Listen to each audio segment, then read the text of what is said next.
When people, can Google you online and see that you're successful, you have to worry about, okay, well, do they like me for me or do they like me for what I have and what I can give, And so I definitely had to learn to pull my hand back to see if somebody was really here for my heart or if it was for my hand and what I could do for them. And so that has shown up quite a bit in my life.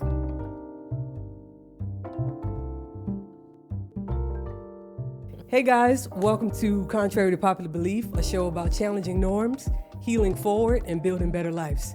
My name is Kira, this is episode 1, and I couldn't think of a better person to start with. Today I'm sitting with Michelle Snoop Dillard, entrepreneur, creator, author, television personality, and most importantly, a mother. Snoop, thank you so much for being here today. Oh, thank you for having me, Shakira. I appreciate it. For being my first guest on my show. Oh, what a pleasure. What an honor. You got a lot going on. I just finished reading Who is Snoop? Okay. Grief, Grow, and Go. Mm-hmm. Snoop, I promise, you see so many notes that I've marked up in here. Oh, man, that's what's up. Each chapter could be a masterclass on its own. Mm-hmm. First question is simple. How does it feel to be an author and seeing your story in print? Oh, man, it feels amazing. So I actually want to put out like a documentary or a movie eventually. However, I've been working on putting out a book about my life since 2019. So back in 2019, I had a gentleman working with me. He initially came on as a publicist, somehow weaseled his way into being my director of operations. And I say that jokingly because he had no experience in hospitality, but he brought so much to the table in so many different ways. But it was him that kind of saw so much in me and the things that I had been through and had encouraged me to write a book about my life. Now, in writing a book, it can be challenging because, and I'm probably already answering questions that you may ask, but I did another interview earlier today, and I was telling my publicist I have a friend who released a book about 8 months before mine did. And one of the things that she mentioned is that it was so much easier for her because a lot of the people in her life and in her story have now passed away.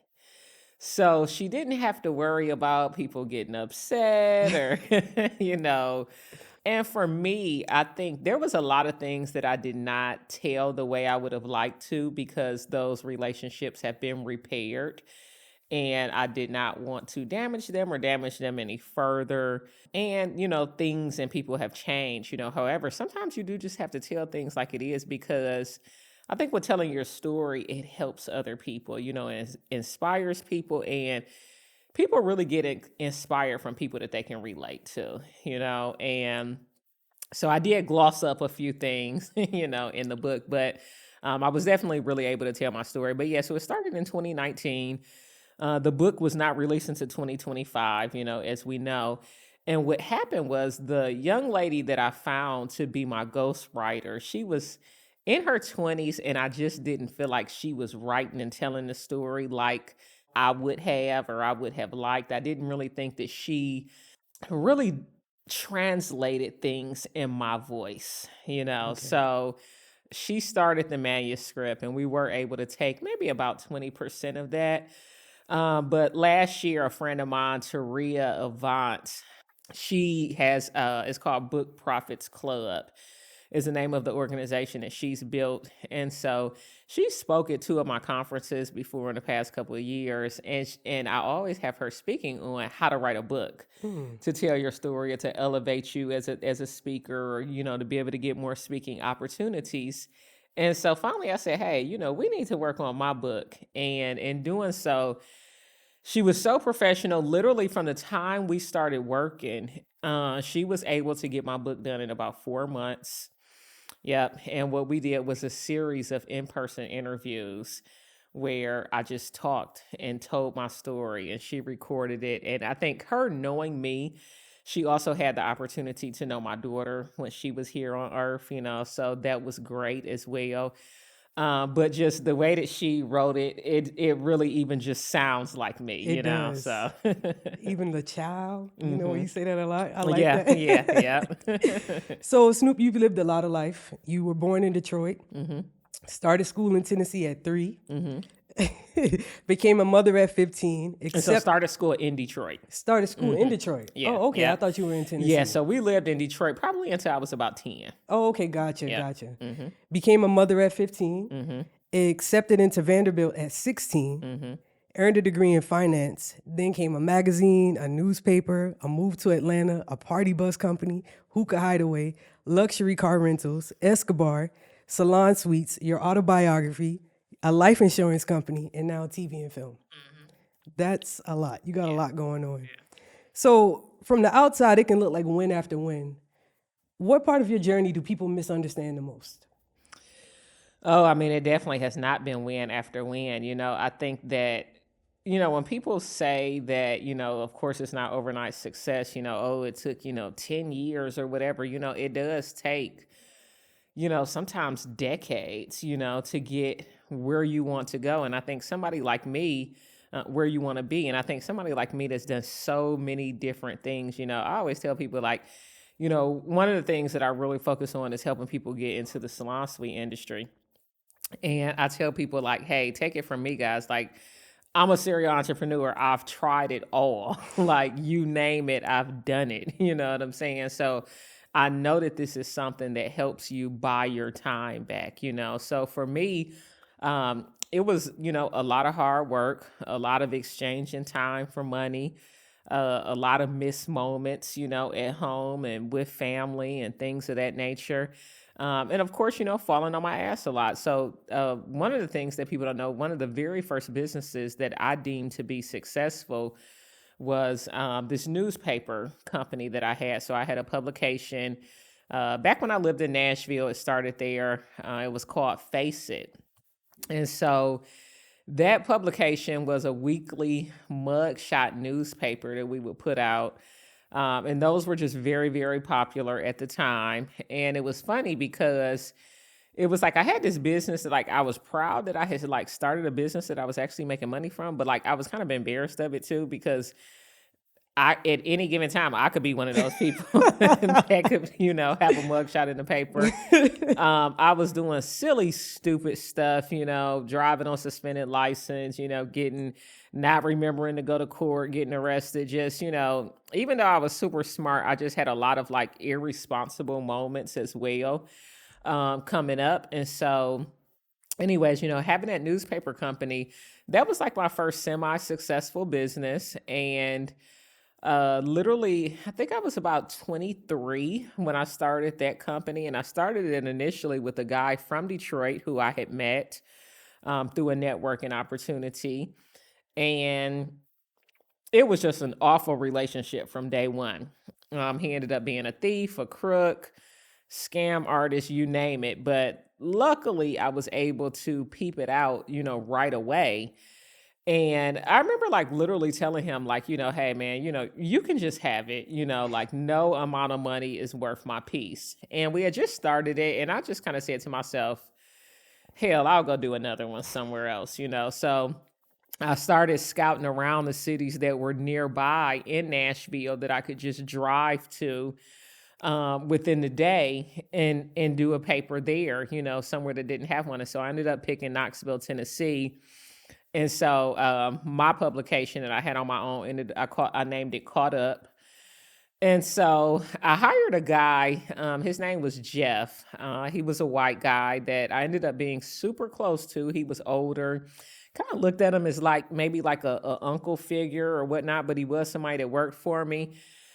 And we got super close, but when I moved to Atlanta, everything changed. When I got to Atlanta, I really wanted to be submerged in the culture. I had never been in a city where I was able to see so many Black people making money and doing their thing. And so I wanted to go everywhere and know everything about Atlanta, not only from a networking perspective and a work perspective, but a nightlife and kicking it perspective as well. So I kind of took my hands off the business some and let Jeff do his job. And he started doing it too much and thinking, well, hell, I'm doing all the work. What do I need her for, And so he eventually ended up stealing the company from me right up under my nose.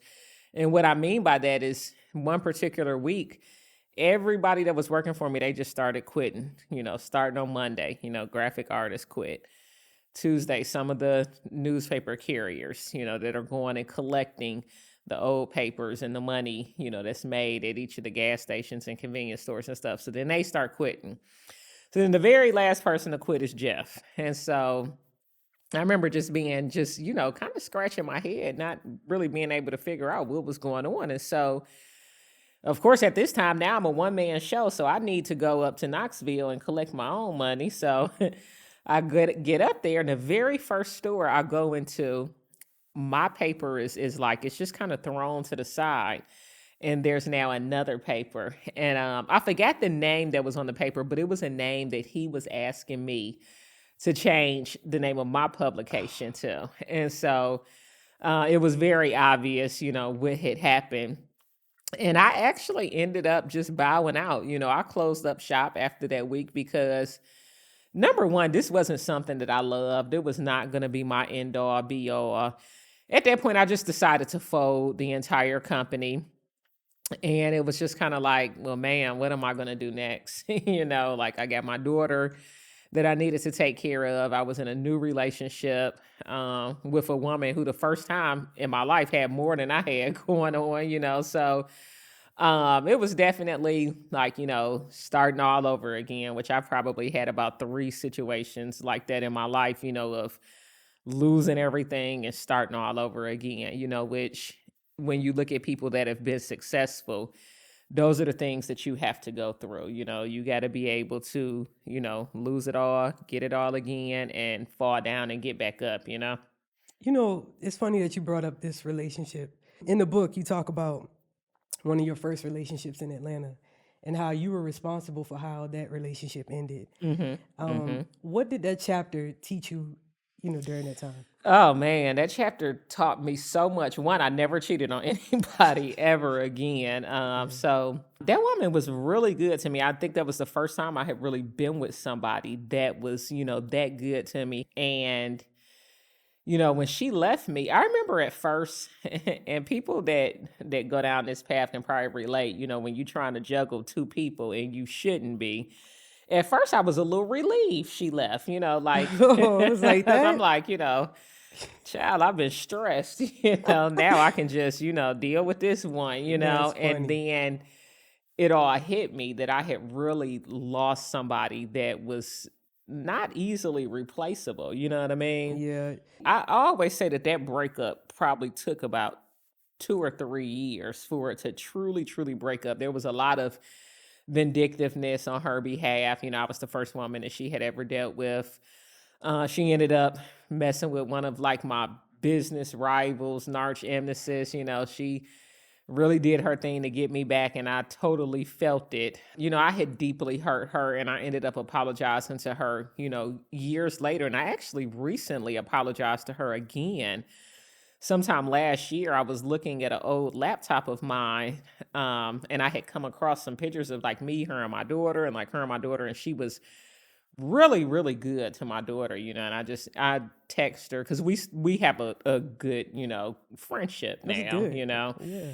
But I ended up telling her, like, I don't know if I really get a chance to like just thoroughly apologize to you, and just to thank you, for the role that you played in my daughter's life, but I really appreciate you. And she was like, you did, Snoop, and I know that it's sincere and genuine, And I even ran into her and somebody she was dating, and they were telling me, they was like, oh, she always had so many good things to say about you. So I guess I'm no longer the villain in her story. Doesn't that feel good though when you're Yes, not the it villain? does. Yeah. You talk about how it took some time for you to forgive yourself after that. I've been in relationships where I messed up too, and I'm not quite cordial with the people just yet. I'm praying for that. But how did you forgive yourself for doing that? Just going through losing her and the vindictiveness and the hurt and all of that, I had to feel just as hurt as she did, in which I did. But I think a lot of times, when you're trying to heal from something, you got to get by yourself, so that you can really think about it and process it, and that was one thing that I learned from that relationship is just to, I just never want to be in that place again where like one, I'm hurting somebody too. Like I have to be secretive, about the things I'm doing and stuff like that. It's like, man, just stay single. Yeah. Would you ever spin the block? No, no. That time has That passed. time has Yeah, passed. I could have, but that time has passed. So many successful people, athletes, founders, public figures have said that as visibility and money increase, it can become harder to find authentic relationships, platonic and romantic. Do you believe that's true, and how has that shown up in your life? Oh yeah, of course it's true, because people are looking at the things, the glitz and glamour, the how you can help them get to where they want to be. So that's shown up a lot in my life. A lot that I'm still learning from. But I would say, romantically, of course, it's always something to look out for. When people can Google you online and see that you're successful, you have to worry about, okay, well, do they like me for me, or do they like me for what I have and what I can give? And so I definitely had to learn to pull my hand back to see if somebody was really here for my heart or if it was for my hand and what I could do for them. And so that has shown up quite a bit in my life. I don't think romantically as much, because I think I'm generally kind of able to see it, even if it's not initially, at some point early on. But I would say definitely even more so just in friendships, people trying to be around me for opportunities or for what I can give them, or because we gonna go to Escobar on the weekends and they gonna be able to eat for free, drink for free, and be able to go to a lot of the, private events, that I'm able to go to. And honestly, I've just gotten to the point that, and I think especially really after my daughter passing, where that's why now, I don't run in like those super large crowds and all of that anymore. It used to be definitely in the day, I'm walking in with 10, 15 folks, but as you go through things in life, you definitely see who's truly there for you. Yeah, this is not on my list of questions, but I'm gonna ask this anyway. I'm in my 30s. I'm 37, and I've realized that as I've gotten older, it's been hard for me to build relationships with people as well. It's kind of why I'm doing this podcast, to get to know people and like really see how we can relate. So I get that without the money being involved. I can only imagine, like, as you get older, set in your ways, you know what you like. It can be harder to build friendships and find genuine people to come into your life. So For sure. I For can only sure. imagine. So after that season, well, during the hookah hideaway era, you wrote about a season where you were incarcerated, but the business kept moving. What did that teach you about leadership and building businesses that can run without you? Oh, I mean, you always want to build something that can run without you, because the thing is, if not, you're not a business owner. You're just self-employed, and it's a lot of self-employed folks out here that if they don't get up and go to work, It won't happen. the business won't run. They won't make any money. You got folks out here who've passed away and they've had a business for 20 something years, and within a week, the business is shut down, and so that's extremely important. I always try to, with my businesses, I always try to have somebody in place to do everything, where like nothing is really my job. My job is overseeing, you know, the managers manage everybody else, and I manage the managers, so the only thing that generally is my job is payroll, and then I have my CPA that's backed up to do that, if something were to happen to me or anything like that. So yeah. Gotcha. So after that season, life really opened up for you. Business was moving, money was flowing, and things felt almost dreamlike. I think this was during the Escobar season. Then during COVID, you met your ex-wife and experienced a whirlwind romance. Like many of us, it's easy to get caught up in that early bliss. And looking back, what red flags and even green flags do you wish you had paid more attention to? I wouldn't say that there were any red flags like necessarily out of the ordinary, outside of the fact that she did have an OnlyFans page. Now that's definitely outside of the ordinary. She had just started it. But a lot of people did during that time. Exactly. And now I don't know what all else could have been, going on behind the OnlyFans page. I knew of photos and stuff like that. And I knew that she had made quite a bit of money from it, but like as soon as we started getting serious, she got off of it without me even having to tell her. So it was never really like a big deal for me. There were some rumors that were circulating about her. But how I looked at it is like, we all have a past, and this is just not what I see from her. From the beginning, she was coming in town once a month, to do my laundry, cook for me, aid me in things that I needed done for my business. She uprooted her life and moved to Atlanta from Miami to be with me within about 6 months of us dating. What I will say is, because I ended up proposing within 9 months of us being together, is that I definitely should have given it more time. There were just a lot of things that we both could have worked on, both of us coming from a nightlife background. We both are heavy drinkers when we party. And, both of us kind of come from backgrounds of having unresolved trauma. I think her a little bit more than me prior to my daughter passing. That was just like very, very unresolved, and I think that, she came from a place of wanting to grow from what she had been through. But, those kind of things take time, and, some mistakes can still be made along the way, while you're working on that. Yeah, no, I totally understand that. Business, well, before I say that, I had a similar story too, so I totally Okay. get it. It is like the lesbian thing to do. Like you're texting, you fall in love quick, you want to move them down here from another state, and then you know how that goes. But anyway, so business already comes with pressure. When you add a romantic relationship, emotions, power, and money start to overlap. You write about a moment where those lines blurred, personal issues spilled into the business, and affected people beyond the relationship. What do you think people underestimate most when love and business collide?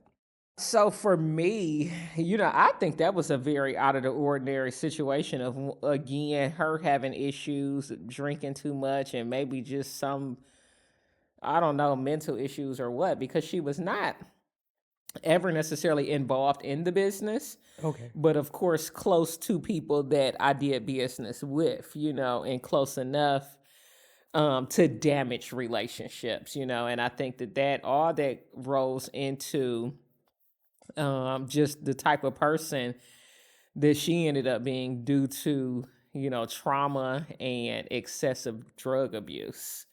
What I will say is I had already kind of learned, and not really from anything that had happened, but I generally do not involve my romantic whatever within my business. I'm too serious about my business and my money. So I generally do not blur the two at all. So that was a very kind of isolated thing, but it was definitely a damaging thing that has still not been 100% resolved to this day. Starting a podcast shouldn't be complicated. That's why we built this space. The cameras, the lights, the audio, it's already set up. All you need is your SD cards. And with a few different looks to choose from, you can make your podcast truly your own. Scan the QR code or hit the link in the description to book your spot today. Whew, your life is very visible. Personal seasons unfold in public. During that time of compounded loss, what did you lean on to stay centered? So my mother, of course, so my mom is somebody who definitely knows grief herself. She was also, so initially it was about, grieving my daughter. And so it was a huge loss for her as well, her first grandchild, who she was extremely close with. So being able to lean on her was, just a blessing, and somebody that understood grief. Everybody doesn't understand grief. Before I lost my daughter, I didn't understand it. My daughter is the first person close to me I ever lost, but also the closest relationship and the worst person, I could have lost, so I did have friends that would try to be there for me, but a lot of times I would want to isolate myself, from my friends, because I just felt like that they just could not relate. Right. And a lot of times, I was extremely emotional within like the first year and a half. And really by the time I was kind of getting a grip on it, then bam, here come a divorce, you know what I'm saying? So I just had a lot of moments of just wanting to be by myself, to, try to process everything, to let those tears fall, when they needed to. I actually, kind of started, leaning on alcohol a little bit more. It's a little tavern bar that's kind of a mixed crowd, but more white. And so I started going there and started going instead of going to Escobar, because when I first started going to Escobar, everybody was looking at me. Everybody wanted to know how I felt and all of that. And, I just got tired of talking about the shit and having all eyes on me, but there, nobody really knew me. I could wear my sunglasses and I could just zone out. So a lot of it was just like really being to myself. I ended up joining a couple groups that were for parents who had lost children, and they were kind of helpful. And I did meet some people, but essentially, of course, it's God, and it Right. sounds so cliche, but for me, I kind of right when my daughter first passed, I latched on to God, but then I had some moments of being upset with him and questioning him and things of that nature. I remember one time I was supposed to go to church with a family friend of ours. She's like an aunt to me. And I was like, girl, I'm not going to church. I just like blurted out, like, I don't want to go to church. Hell. Yeah. Um, and, I explained to her, what I said, but I did not, of course, later apologize to God about it. But, sometimes you are going to go through some things in life that like no man on this earth can help you with. Right. And so even though I did get a lot of support from my mom, she's not here, in Atlanta. And then, with me being self-employed, I probably took about a good 2 years off of work. I was still going through the motions and looking over things, but I wasn't running them businesses nowhere near the way that I was before my daughter passed. All of them doors could have closed and I wouldn't have gave a damn. So then I had to start doing constructive things, to keep my mind busy. And so that I created a garden at my house. I had that dedicated to my daughter. Started doing little projects around my house, created her foundation. So things became more constructive after I got through, the heavy grief period. Yeah. What did that season teach you most about yourself? Like, what did you learn after? I learned that like you just gonna have some different seasons in life, and sometimes it takes some things to some time to get past some things. One of the things that I would definitely say I've learned here recently, though, is that when you go through a lot, it takes you doing the work to try to be happy again. You have to like really put in the work. So I said that this is going to be my year that like I really focus on healing, and what that is going to look like is like, staying true to the positive things like my gym journey, going to church, if not going to church, listening to the word, at least once a week on Sundays, and truly taking therapy seriously. Yeah. So because it's like you have to sometimes put in extra work, when you've been through so much. Yeah, I totally agree. Yeah. You decided to step away from the nightlife and restaurant business, rightfully so, after the pain, grief, and loss associated with losing your daughter and your marriage. You chose to focus more on the salon suites business, something you've been involved in for a few years now. And you seem to be going all in on that. I keep seeing ads everywhere with you advertising that business. What is it about the salon suites business that you like better than the restaurant business? I know it's a time and freedom type thing that you Yeah. mentioned in the book. Yeah, so even before my daughter passed, I was actually asking to be bought out of my main brand, the Escobar brand, just because I felt like, we were 50, I was 50-50 with my business partner, but I felt like I was doing 100% of the work. And so I just felt like it just was not a fair partnership, first and foremost. Secondly, the reason why, even after I did get my higher percentage and stuff like that, but and I am still involved, in that. So I'm just a franchisor now. So I don't actually operate any of the locations. All of the locations are franchise locations, and so Perfect. they pay me a royalty, and so we get money passively, through the restaurants as well. The difference between the restaurants and the salon suites, the restaurants is much higher operating costs, much higher startup costs. I can't turn everybody into a restaurant owner. You have to have some type of hospitality experience. And then also when it comes to restaurants, you have to rely on staff so much.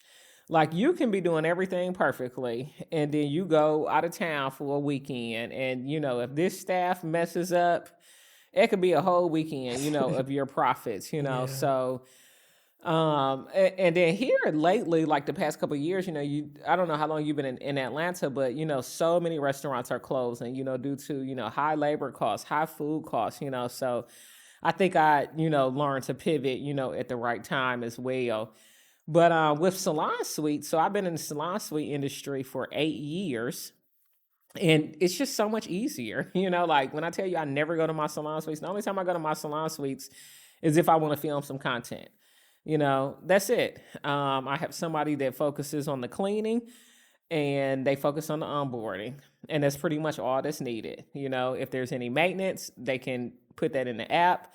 They pay their rent through an app. As long as the place is clean and everything is functioning, that's that, because you're dealing with business owners, not customers and not employees. So and I can teach anybody to be a salon suite owner because you don't have to have beauty experience. I can help you get the money to do it. So it's just easier for me to be able to help people get into the salon suite industry than the restaurant industry. I can help somebody open up a salon suite in 90 days.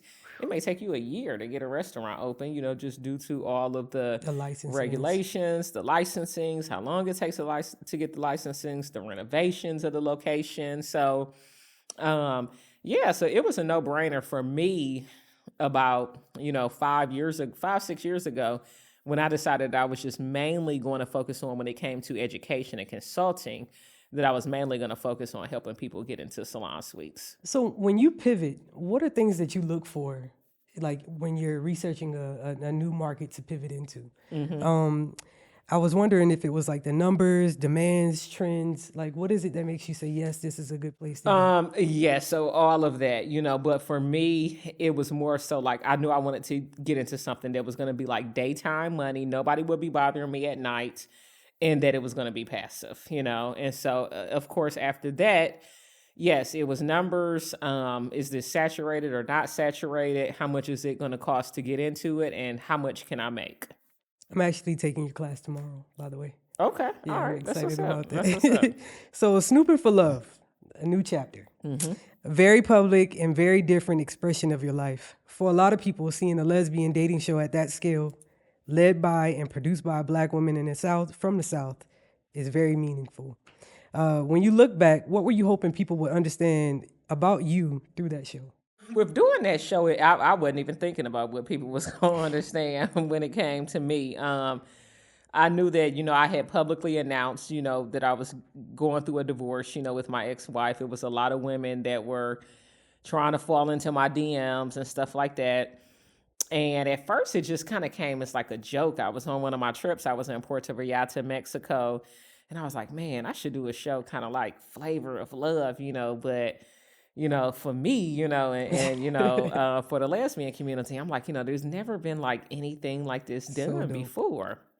And so, friend of mine is an executive producer. He's done, so many different shows. And so I called him and I sat on it, for about a good maybe 6 weeks. And so I called him, told him the idea. And he was like, Snoop, that shit is brilliant. He was like, let's do it. Da da da da. And, thankfully, I had the, financial means, to be able to, back, most of the project. I was able to, not only star in it, but, executive produce it as well. So that was fun. I don't think I would have done it if I would not have been able to be an executive producer and really control how I was portrayed, as well as, some of the other females as well. So it was a very new experience. I always have wanted to be into TV and film. I never thought that I would be in front of the camera. I always wanted to be behind the camera. Have had ideas of like various documentaries and things like that. I've since taken a screenwriting course. But yeah, so it was great to be able to just jump all in, on my very first project, So and then dope. to see that on, Tubi, and now on Amazon Prime, and then July 26th will be on Apple TV. It's definitely, a blessing. And good exposure for our community. Oh, for sure. What Yeah. was the hardest part about executive producing and starring in the show? But they kept telling me, Snoop, just be the talent, just be the talent. But they thought that I was a phenomenal executive producer as well. I'm going behind the camera, wanting to see the angles and all of that. Mind you, I've never done this before, so I'm telling the director, like, oh, get this and get that, But I think it's great because the other executive producer, he wasn't even fucking on set. So it's like, how can you help edit, and you don't even, I'm like, no, what, that little part was in there. That needs to be in there. You know what I'm saying? So, and I literally like sat with the editors and everything. I put so much time, and money into this project. So it was amazing though. It was a great experience. You guys shot it in 12 days. I've heard you say that. And Yeah. then how long did it take to edit and get everything ready? Too damn long. I was fighting with them folks like cats and dogs, but I mean, it didn't come out into a year. So season 1 ended with a winner, figure 8, and many people expected that to be the end of the journey. What shifted and led you to a second season? As you step into season 2, what is going to be different about everything that you did? So I haven't totally decided that I'm going to do a second season. The people definitely want me to do a second season. Which I probably will, but figure 8, she's a great girl, but she's a little nutty, so we're just better as friends. I'll say that. That's good to know. Yeah. Well, there you go, guys. And she's But back I on the have block. several of the women on the show that I still keep in touch with. I actually just went out with one of the girls 2 nights ago. Look at you. So definitely made some good contacts. Some of the girls can't stand me. I bet I know which one that can't stand you. The one that had an older issue. No, actually, she isn't even one of them. But a couple of the other little stinky ones, it's like, you can't stand me because of you, but yeah, again, great experience. Yeah, no, it looks fun. When the cameras are off, what's a good grounded day like for you? Man, a good grounded day for me is playing with my dog, my little dog Silas, which was my daughter's dog. Just really being around my house. I have a lot of entertaining things at my home, a theater room, my gym, my pool. A good day for me is no business calls, no nothing, just being able to wake up and do what I want to do. I am really into like TV shows and stuff like that, so I binge watch a lot of stuff. So that's a good day for me, just to be able to binge watch some good shows and relax. What are you watching right now? You're probably studying more so than... I am. Yeah. But 2 shows that I'm really hooked on right now. One is new, one is old. They're both by the same writer. But Landman, have you watched that? I haven't heard of that. It is amazing. It's on Paramount. And then one of his name is Taylor Sheridan. But yeah, another show that he did, Yellowstone. So I've I'm heard of watching Yellowstone, but I haven't watched so I'm that watching yet. Yellowstone right now, which is pretty good. Gotcha. In the book, you said you're craving a quieter life, maybe downsizing or changing where you live, while being very visible. How do you balance that with everything you have going on? Oh, child, I don't care about them folks. I do not care about them folks at all. Already, one of my cars was up for lease. I didn't renew it. That was my McLaren, but I still got my G-Wagon and my Rolls Royce, which I'll keep those. Both of those are about paid off. But the house, I need to downsize. It was my marital home, a lot of memories and stuff like that. I just don't need a 6,000 square foot house just for me and my dog, So, you got to look at those things are nice and beautiful, but it's a lot of upkeep, a lot of extra expenses. And at the end of the day, I just want peace and simplicity, So my passion really is traveling, So, I've been to like 37 countries so far. I got 39 that I want to hit over the next couple of years. I'm going to Vietnam and China at the end of this month.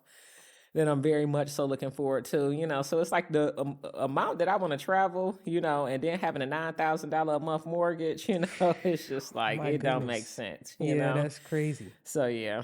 What about Snooping for Love out in China or something like that? Oh no. All right. So, as you think about the next 5 to 10 years of your life, what are you like? What are you being intentional about creating right now? The next 5 to 10 years is really like about legacy, what I want to be known for, when I leave this earth. So more so being more impactful, helping change other people's lives, especially younger people. I feel like this younger generation, man, it's like twofold, because some of them I feel like is so lost, but you got some that are really like just doing their thing because of the level of mentorship and courses and stuff like that that's out there. I know, man, some young real estate builders that are 25, 26, 27 years old out here killing it. And then I know other people that are 25 years old and they're drowning because they're trying to keep up with what they see on social media, or they don't have what they need at home, So that's very important to me, seeing the world, being impactful, and helping the youth. No, that's cool. I'm still like cracking up that you don't want to do a season in China or something like that. You don't want to do Snooping for Love in another country? Not China. Not China. Maybe Maybe somewhere somewhere else. Yeah. But I get it. I get it. So as we come to a close, I got a few rapid fire questions for you. Okay. First one is, are you a texter? Do you prefer phone calls or a voice message? Oh, child, I hate phone calls, and I very rarely listen to my voicemail. I am 1,000% a texter and a voice texter. Oh, that's good to know. City, energy, or suburbs? This the middle one you said energy? No, city. Like, do you prefer the city okay. energy or the suburb Oh, energy? okay, gotcha. You know what? Now suburbs. Oh, really? Yep, quieter, more chill. Okay, lay Yeah, low. Yeah, Would you date yourself? absolutely. Okay. I would love another Snoop. So, are we gonna see some studs and more Oh androgynous? no, not like that. But somebody with my qualities. No, I totally get it. So, do you make the first move or do you like it when she does? I generally make the first move because you know how women are, child. They want to be, they want to feel like you want them, That's true. And a lot of women are kind of like shy around me. So Yeah, no, but like on the TV show, you want to make the first move when it comes to tongue kissing, though. And the last one is, what song best reminds you of who you are? Young Jeezy, everything. Okay.